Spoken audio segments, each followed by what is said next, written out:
What up, YouTube Alaics? Come back at you with another custom StarCraft 2 cast today. It's yet again a Warcraft 3 versus StarCraft 2 matchup. Trust me, you're not crazy. This is, in fact, the Night Elves that you're looking at mining minerals.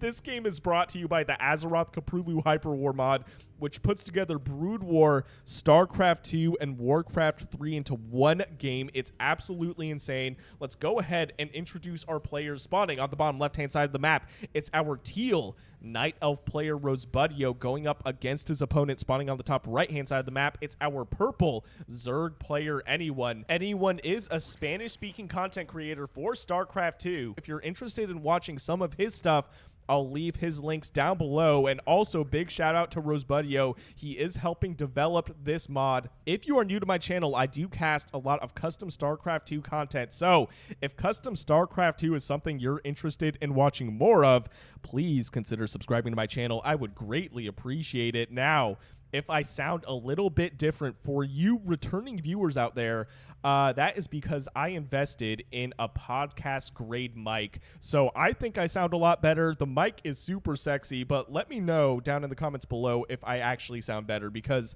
I stare at these videos all day and I edit them. So of course I'm going to think I sound better because I look at these videos for hours on end.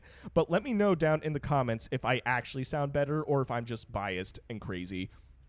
Either way, I feel like now that I have this podcast mic, I could be like, you know, a radio talk show for StarCraft. Be like, welcome to StarCraft NPR, but not NPR. Sorry, copyright. I'm not sure if I'm actually going to get striked for that. Probably not. Anyway, back to the show. Rosebudio is expanding in the natural base location, as is Anyone. We'll see. Oh, okay. Wait a minute. I thought I saw some movement on the map. It was actually an Overlord, and I got psyched out, and we see what is actually going to be a third base coming down for our purple Zerg player with this rich Vespene Geyser. So it looks like Anyone does have his eyes on the gas. We'll see what kind of build he goes. Wait a minute. These are... Is he going for some sort of aggression with these queens? I doubt it. I doubt it. Okay, they're running back home. I was like, I don't see like an Overlord highway, and we also don't have the the creep tumors. And there we go. Anyone realizing that he may have misclicked these queens, throwing down the creep tumors, and also actually canceling this one, which you know, that makes sense. I mean, this creep tumor is fine. So let's take a look at what Rosebudio is doing. So far, so good. Both players, I think, kind of itching to play a macro game. And just as I said it, we have the Keeper of the Grove.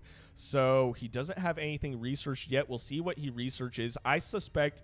I'm just throwing out a guess. It's going to be Entangling Roots, or if he's going for aggression, it's going to be the Force of Nature. So if he's going for the aggression, I think he's going to go for the Force of Nature. We'll see if I am right, because now it looks like the Night Elf player Rosebudio moving out for the attack.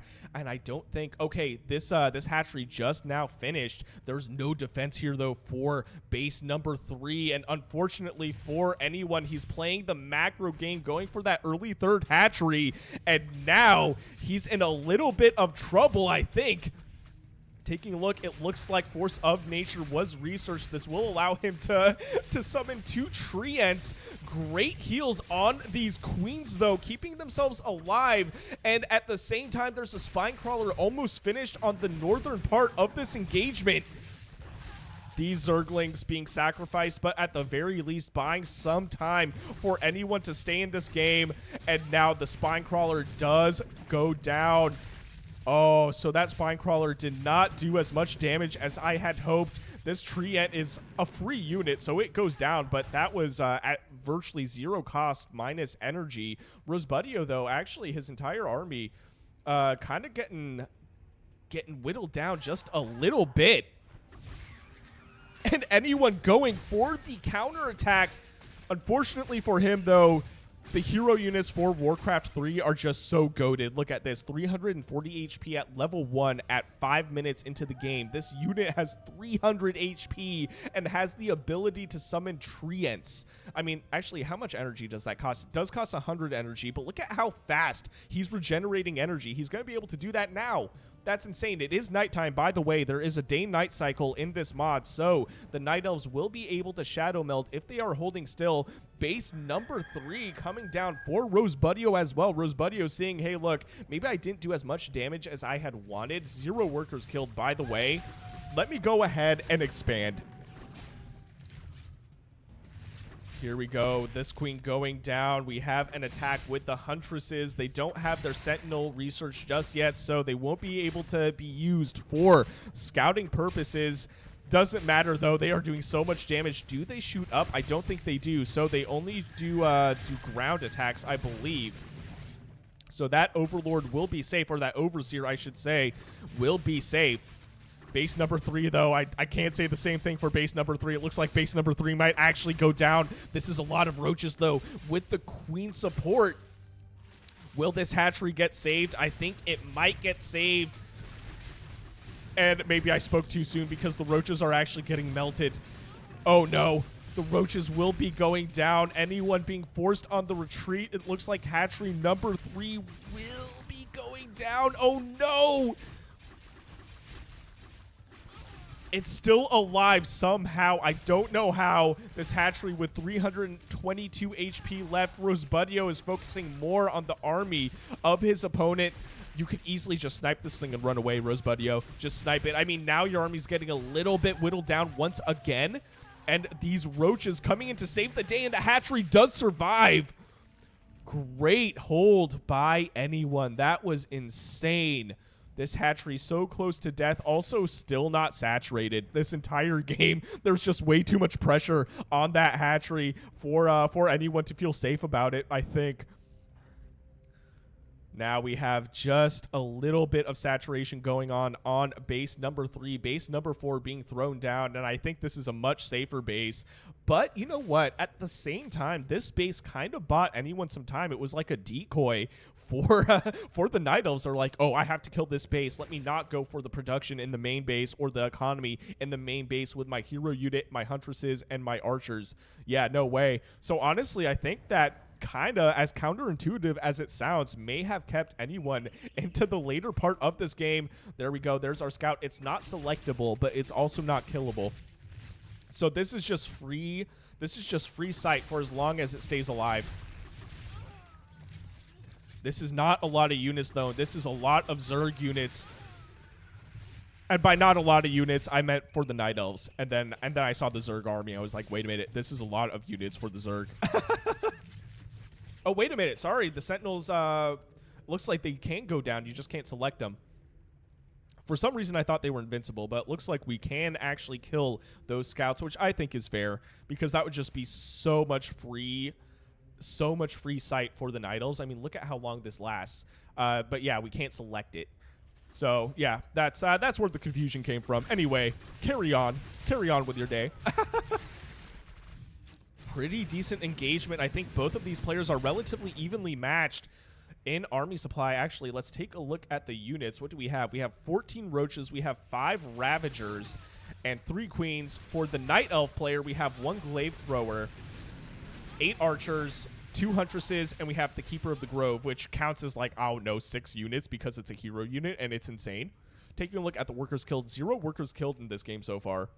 Taking a look at the production tab as well, we have what are going to be Strength of the Moon researched, as well as Vorpal Blades, or Vorpal Blades, Vorpal Blades, what the hell am I saying? Vorpal Blades, and an Ancient of War being built. So the Ancient of War is going to be our, I believe, no, that's the Ancient Protector, sorry. So the Ancient Protector is static defense. The Ancient of War is macro structure, as is, I think, the Ancient of Lore, or the Ancient of Lore is an upgrade structure. I can't actually remember. We will see in just a second here, though. 1-1 being researched for our purple Zerg player. And this is looking like a really scary army. Taking a look at the army supply, or sorry, the total supply, actually. 152 total supply for the Zerg, and 86 total supply for the Warcraft 3 player. But keep in mind, the Warcraft 3 units are very tanky, and the base Warcraft max supply is 100. So yeah, in StarCraft 2, they can make an army of 200. is what I was saying. And here we go. Actually, no, sorry. So you can research from the Ancient of Lore, and you can also build from the Ancient of Lore. So we have the Druid of the Claw. We also have a Dryad that we can build. And later on, we have a Mountain Giant that we can build, which we can actually build right now. They're just stupid expensive. 400 minerals and 200 gas, but they are worth it, man. Another engagement in the middle of the map. Anyone doing a great job at keeping his army alive. So is Rosebudio, though. A couple Moonwells being built as well. These Moonwells will allow for healing for our Night Elf player. Look at it. Look at this. The Ancient Protectors. Oh, that is so cool. They are so sick. They will be able to burrow. So it's kind of like, I don't know, like spore crawlers or spine crawlers, but they're trees. I think another Sentinel did go down. We have this one that's still alive. And this Zerg army, anyone, he's being really careful right now. I really like how he's playing this game, making sure he doesn't throw away his army needlessly. And yeah, these rich minerals could be mined out to open the door a little bit for the natural base. But this is kind of a hard defense to get through. Able to actually get these Ancient Protectors out of position, though. It does get burrowed, and it has half of its HP left. This is just looking like a really scary army for the Zerg player. Rosebudio with these Ancient Protectors doing some DPS, but not enough. And these Roaches and Ravagers and Hydralisks will survive. Base number 3 looks like it's in a little bit of danger, but the Mountain Giant is being built. It's going to take quite some time, though. Let's actually take a look at how long it takes for a Mountain Giant to be built. That takes 57 seconds. It takes almost a full minute to build one of those things. That is so insane, but it is, I think it comes out with like 800 HP or something like that. It's brutal. So this unit alone may turn the tides of the game. Let's take a look at the production for, wait a minute. Looks like anyone isn't building anything right now. Oh, wait a minute. I know why. He was planning on Nidus Worming the main base for Rosebudio. Does Rosebudio spot this? It's right next to the Ancient of War and the Entangled Gold Mine, which is technically a refinery, I guess. Here we go, though. We see on the mini-map, Rosebudio is reacting to this instantly, running back home to defend this. I would immediately go for the Wisps. I would go for the economy for the for the Night Elf player. This is insane. Oh, this is so sick. Anyone. That was a great move. So much of the production is going down for the Night Elf player. And this is kind of a slow-moving Night Elf army as well. This is kind of a sacrificial army, though, for the Zerg. How many workers killed? Still 0 workers killed despite all this. That's insane. 0 workers killed this game, and we're at 13 minutes into the game. All these units go down. That was a lot of production, though, that was destroyed for our teal Night Elf player. Oh, this is a lot of Hydras. How many Hydras is that, actually? Taking a look, 24 Hydras and 7 Queens. The Queens won't really be used. What is this? Where is it? The Mountain Giant. Why can't I go to the Mountain Giant? I want to see it. Here it is, the Mountain Giant with 800 HP. Look at that thing. We'll see how much damage it can actually do against. That was a lot of Hydras, but anyone deciding to go on the retreat, I think realizing that this Mountain Giant and the static defense gives Rosebudio just enough time to get his army consolidated and react to all these Hydras. Hydras have great DPS, but they are just a little bit squishy. I'm curious if we'll see these turn into Lurkers. Lurkers are not researched yet, but there's no Lurker Den. Oh, man. So we'll see if the Lurker Den gets built. Do we have that on the production tab? No, we don't. So no Lurkers, no Lurkers are on the way, but we have 19 more Hydralisks on the way. This is going to be a mono Hydra build. I love this. Keep in mind, there's no meta yet for this mod because the mod is technically in the alpha, and also, like, what is meta in Warcraft 3 versus StarCraft 2? Like, we've never really seen this before. 3 Mountain Giants supported by the Glaive Throwers and the Archers and the Keeper of the Grove as well, who's only at level 5. There are some Treants that were summoned, And the flank, psych, the flank of the Hydras melting Rosebudio's army. The Mountain Giants tanking so much of this damage, but ultimately will go down.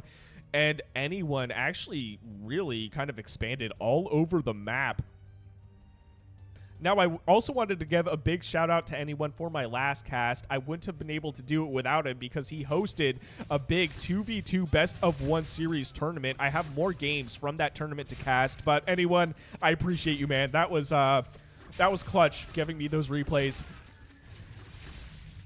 The Huntresses coming in to the side of of anyone's base, but look at the minimap. This is so many Hydras coming to to reinforce this side of the map. The Huntresses basically all go down except for one. Throws down a Sentinel as well. So there is a little bit of map vision on the Zerg side of the map for the Night Elf player. What is this? We have an Ancient Protector all by its lonesome. Oh man, this is a really scary army of Hydras. Do we have anything else on the way for the Zerg player? Do we have any other units outside of Hydras and Queens? No, we don't. We have 43 Hydralisks. A mono Hydra build. Is this the meta? Is the meta just a high DPS army against the Warcraft 3 units? Because the Warcraft 3 units are really tanky, as I said, and I don't know, man. I really don't know. We'll see how the meta develops as this mod develops. Rosebudio, base number 3 is in jeopardy to these Hydralisks. Oh, man. This Tree of Life trying to run away. It unburrowed itself and started running. He's like, you guys are on your own, pal. Rosebudio throwing out the GG, giving the victory to anyone. What a sick 1v1 Warcraft 3 versus StarCraft 2 matchup. It's about time StarCraft 2 got some wins in this mod. If you enjoyed what you saw, please consider shooting me a like and subscribe. I would greatly appreciate it. And if you want me to cast any of your own games, I will leave my email and Discord in the description below. And I'll see you guys on the next one.